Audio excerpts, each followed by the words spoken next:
Hey guys, in today's video, I'll be showing you how to make scratch art with gum wrappers. So let's just get right into this video.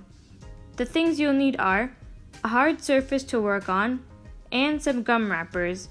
I'm using gum wrappers from Extra Bubblegum.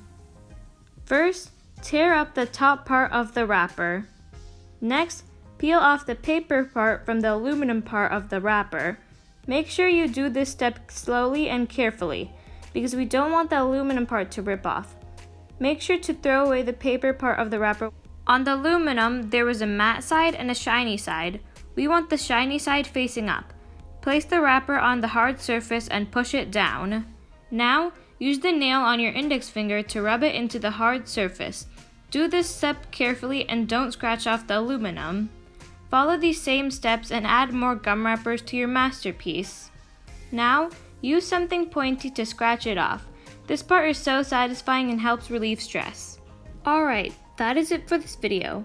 Make sure to subscribe to my channel and turn on the post notifications so you get notified every time I post a new video.